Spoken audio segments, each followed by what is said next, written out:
Eric? Yeah, he's coming. Hey man, come on man. Very sad. Like, where is the hype? This no the you guys have been here from the beginning. Always here.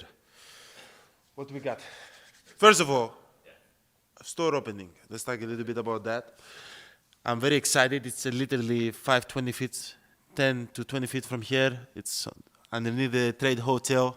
I see you guys there today in a few hours. I'm excited for it. Make sure you guys are there. That means something to you, though, right? Like that is that brand first U.S. based store in Milwaukee. Oh, for sure. For sure. It's something that we started for like a lot of years now. We've done a lot of events, a lot of charity events, starting from nothing, and now being able to have a store right across the Pfizer Forum, something that represent, our family, a place that people can walk in and see the history of not just mine and my brothers, and where we came from, and be part of our journey. It's unreal. If you ever told me, when I came here in the city of Milwaukee and I was drafted, 10 years later I'm going to have, not just me and my brothers, we're going to have a store right across the arena, where people can walk in and,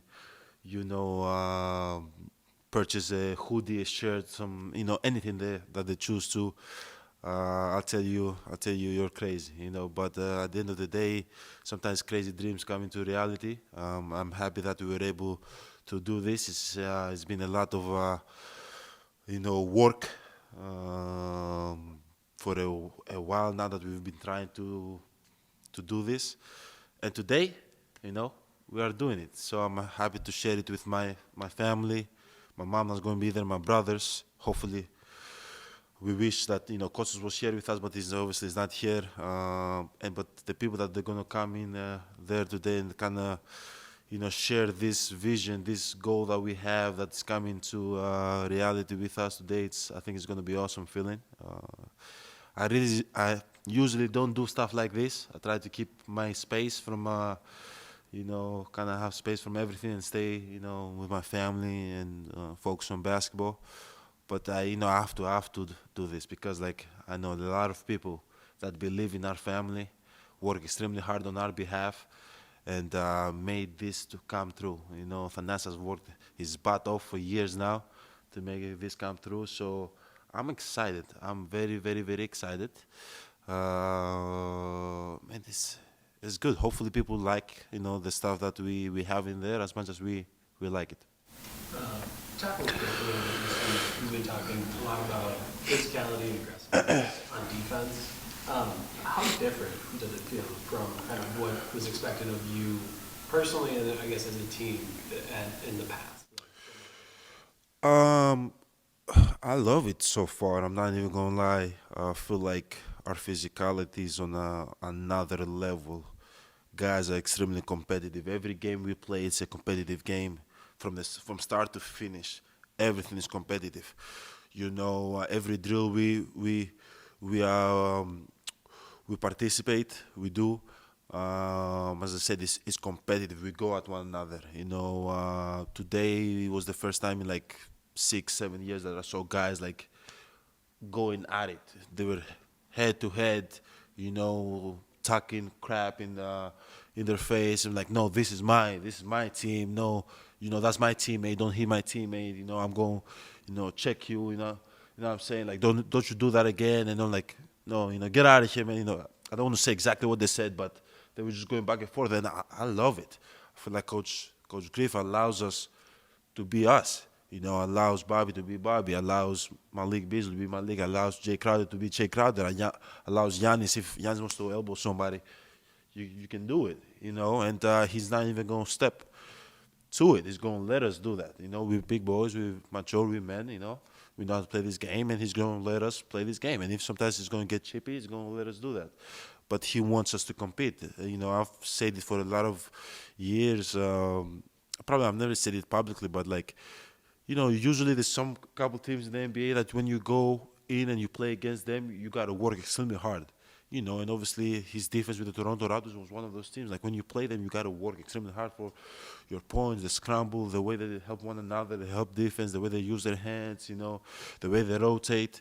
cover for one another. It's always been incredible. You know, the energy that they bring to the game. Like whenever there's few teams. Whenever you play those teams, you know that you gotta bring it tonight. And I'm so happy that this is our team now. Like whenever we play, you know, we are a defensive-minded team. We want to stop guys. We want to make it tough for guys. We want to contest shots.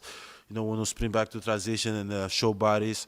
You know, it's a team defense. We want to scramble.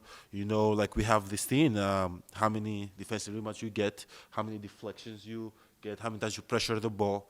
You know, how many times you get in the passing lane and show your hand. Like we keep a stat. Like, you know, when you go through the stats and then you show like you had the opportunity to pressure the ball 20 times and you did 2. That means you're letting me down. You know, the previous in our years it was not different philosophy. But I'm really right now. I'm really like enjoying this. It's extremely competitive. I love when guys are going out there and they're trying to compete to win games. And I think this is going to carry over to the season. And this is all we need. Like we need to take that pride. We need to take that challenge. We need to guard people. We need to make it tough on people because I feel like offensively we got so much talent, man. With Chris coming back now and he's feeling good. With adding Dame that can after half court he's a threat. They double team him. They're like, it's insane. He can score the ball from anywhere on the court. You have people like Malik, Jay, Marjan taking a step forward. And prove it to everybody. Like he won the one-on-one game 2 days in a row. Even with me and Dame participating, he beat us in the finals. So, like, we have so much offensive talent, but now how can we, know that we are good offensively, and we have great offensive-minded coach from Terry Stotts and Joe Printy and all the DJ Baker and all the other guys that will help. But how can we defend and make guys when they come to Milwaukee work extremely hard for every bucket they get? And when we go on the road, we have to rely on our defense. And I feel like the way we approach in training camp and the way we approach practice so far has been incredible because we are literally changing our identity. We are being a little bit more scrappier. We're helping one another. Obviously, we've been one of the best defensive teams in the league the last 5 years. So it's not that you got to come here and you change a lot of things, but like I feel like you just gotta sharpen the tool. You gotta like add more edge to the team. You gotta give guys freedom to feel like they can pressure the ball, that they can get into somebody's, when he's trying to get in his bag, you can get in somebody's face, appropriately, not to get attacked and be stupid, but like you can be tough. And I feel like that was missing. And this year, I'm so happy with what I'm seeing so far. I'm happy with the way I'm, approaching the game. Like, it's been a while, man, since I got low and I'm like, let me guard somebody, let me move my feet, let me navigate screens, let me contest shots.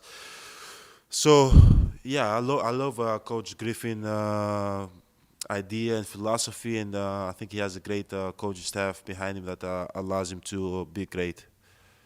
On the flip side, I mean, obviously, as you mentioned, Dame, like the two-man game could be very exciting. However, I mean, your usage was 30-something%. You like to bring the ball up. What is sacrificing and learning? What is that? Usage is 38% of it's whenever possession ends. when we have the ball. When you have 38% of the time, 32, 32% of the time I have the ball in my hands. last season. And And who was second? Drew? yeah. With what? Around 30. So basically, what I'm getting at is I'm curious how you and Dame will figure out, not that it's taking turns, but just he had the ball a lot. You've had the ball a lot. You like what is that between you two? Is that the coaches? Like, what's the process there like of you offensively? It's between I have to say this as respectful as possible. It's between me and him. At the end of the day, we have to have conversations every single day on what we are trying to do, and we have to be on the same page. And not just me and Dame, me and Chris and Dame, me and Brooke and Dame, Brooke and Chris. everybody has to be on the same page. But now when we talk about specifically this duo, we have to be on the same page. At the end of the day, I feel like this is the first time in my career that I really don't, I don't want to say I don't care because I care a lot. I don't mind with my usage being 25. I want him to be the primary point guard. He's the point guard of this team. He's the guys that gonna make a lot of decision with the ball in his hand, in early offense, in late offense, in early clock, late clock, early offense, late in the game. He's gonna make a lot of decisions for this team, and I trust him, man. Like I've been playing with him for a few days. Like I know he's gonna find me. For me now, I'm 28. I'm not a kid no more. I don't want to. You cannot have. Obviously, you have to have friendly competition within your team to try to push one another and to be great and be better and prepare for the game. But this is not in no shape or form any competition between me and him who's going to have the ball more. He will have the ball more. And now I trust, I believe he's going to find me, and not just me, he's going to find our teammates and put us in the right position. And there's going to be moments in the game that he's not going to be in the game, and I might have the ball more. But at the end of the day, man, like it's literally the first time. Like I'm okay, We have to let Dame be Dame, and if that means that me and Chris have to take a step back, not back, as from ball handling. As players, we have to take a step forward, but in the specific topic, taking a step back and let Dame be Dame, because we know that we're gonna figure out ways to be effective. We're gonna figure out ways to help this team, but we don't have to win. I want to win so bad. We have a chance to win, and I think we're gonna do as a team what's necessary for us to win. I've been in a position before that down the stretch, Chris had the ball more. We won a championship. We all benefited from it. It changed our life. It changed everybody's life. The coaching staff, the training staff, everybody's life. It changed the city of Milwaukee. You know what I'm saying? So we have an opportunity again. It's a long season. We haven't even started. We haven't even played 3 seasons yet. But at the end of the day, man, I'm saying this, publicly. I say this with him. Dame is here to be Dame, and we're gonna let Dame be Dame, And at the end of the day, if that means that we gotta play more defense, we gotta get more rebounds, I gotta set 50 screens for Dame to get an open shot. He knows, and I know, and I think the team knows that I'm gonna set those 50 screens, because at the end of the day, I want to win. And I hope we can put ourselves in position to win a third championship for the city of Milwaukee, with the talent and the people that we have on this team. How have you adjusted to being on different spots on the floor? Again, we haven't got to see the offense yet. I'm not 100% sure what it's going to run, what you guys are going to do, but how have you kind of adjusted to seeing different parts of the floor or seeing the ball in different? I'm not going to say it's easy. And I'm not gonna really say that being in different spot that I'm not gonna handle the ball. I'm gonna handle the ball, but whenever I'm in different spots, even if I'm the ball handler, even if I'm the screener, even if I'm in the corner, I'm a basketball player. And one thing that I believe I can do, and I've been doing for this team, like I can literally make plays. So it doesn't matter what position I am. If I set the screen and I roll and get the ball in the pocket, I'm a basketball player. If I have the ball in my hand, somebody set the screen, I'm a basketball player. If I have it on the post, I'm a basketball player. If I'm attacking, I'm in the weak side and I get the ball and I'm attacking a closeout, I'm a basketball player. So that's what I try to do. It doesn't matter the position. I just try to read what's in front of me and let my instincts take over. So at the end of the day, some days, like today at practice, I sent a lot of screens for Dame, and there was so many wide open shots. The last practice, I had the ball in my hand, but more. And the previous practice, I was in the post more. So no matter where I am on the floor, I'm a basketball player and I try to make basketball plays. That's what I've been doing since I was a kid. And I think this is what I have to do even more this year, because I feel like I'm going to play in so many different position. Even sometimes when I get the rebound, I'm not really looking for anybody. I'm looking to break the ball as fast as I can down the floor and make a play for an early three or try to get in the paint. Now I can, when I do that, I might be the primary ball handler, or I might be playing at the center, or I might be playing at the wing. It doesn't really matter. I'm trying to make a basketball play. So the approach that I have, I'm just trying to make as many basketball plays in any position that I play. Is that why is that one of the reasons why you brought out Hakeem this summer? Like, because you might be in some different spots, or like what went into that and kind of how, like what was? No, I didn't know I'm gonna be in different spots. I thought I'm gonna be in the position, play the how I've been playing the last 5 years. Because I went to Hakeem before the trade happened. But at the end of the day, I just seek for knowledge. I want to be a student of the game. I want to keep on learning, keep on evolving. I feel like I had the opportunity to learn so much from him, and it was a great experience. And it's something that, as long as the invitation is always there, I'm always gonna go every summer. There's no until I retire, because I learned so much from him. And not just basketball, in life too. Talk about life, talk about business, talk about basketball, talk about footwork. Talk about family. It's so many things that. And it's a guy that is not very, very. It's like me. Try to keep it to himself. He doesn't really open up.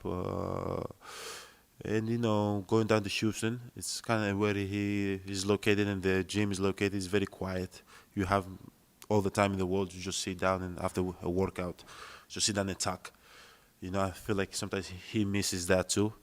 But at the end of the day, as I said, it's I'm a student of the game. I want to keep on learning, keep on evolving, because I know the moment I stop learning is the moment I'm going to lose the bus. It's a terminology, it's a saying that we say in Greece. You're going to lose the train or lose the bus. The moment you stop, trying to improve. So I don't want that to happen.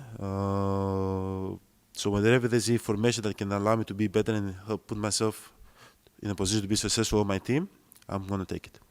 For the last decade, you've been here leading a team in Milwaukee. Yeah. The last decade, Damon's been in Portland Yes. leading a team, leading the franchise. The other day he was talking about, how you get comfortable using your voice, trying to be a leader in a group. How do you help him in that role? I know you can say, hey, be you and do what you need to do, but it feels like Yeah. You can feel it with Dame. He's a leader. Yeah. He's been leading his team. The last 10 years, I think he went like 7 times in the playoffs.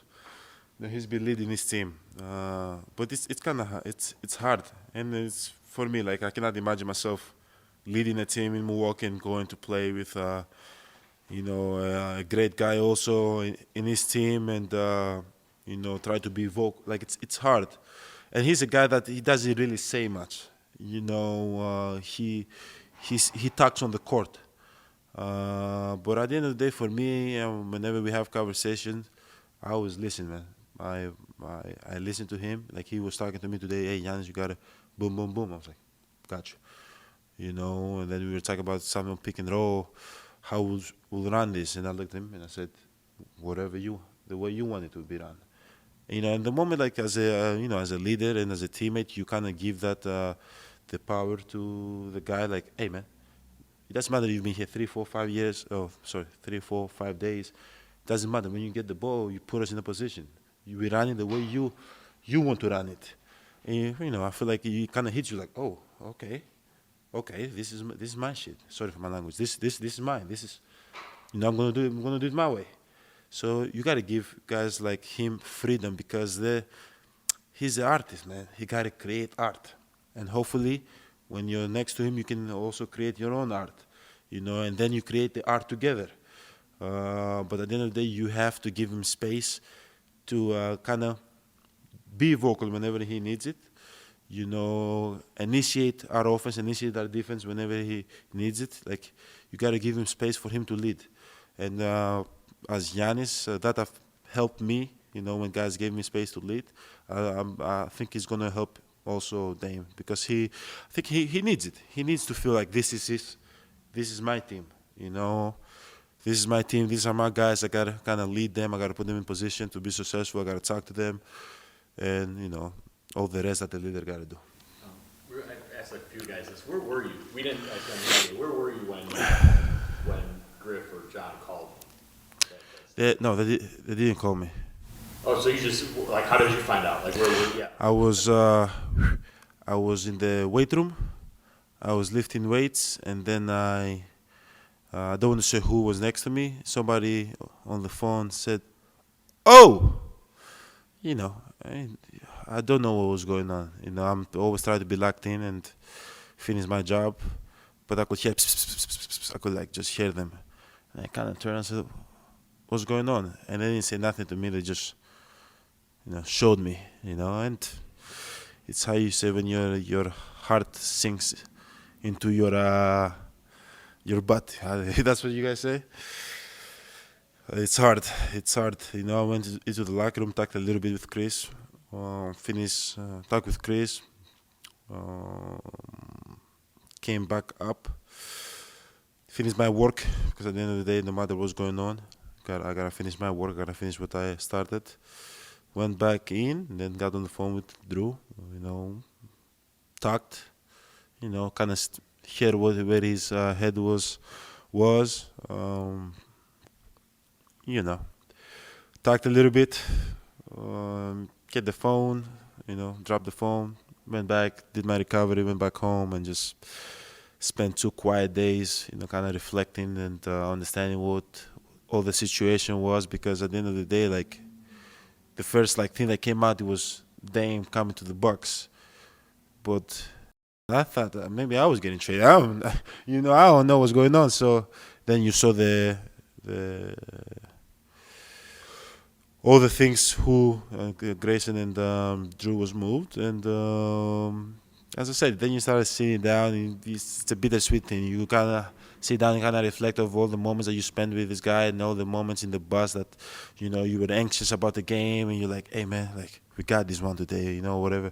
The game 5, game 5, the lobs and all the moments that he had my back, and he made the steal and made the block to win the game and made the pass and trusted me. Like, kind of just have like a flashback. You wish him the best, because at the end of this, it's bigger than basketball, and I hope people understand that. And then you kind of keep on moving forward. That's it.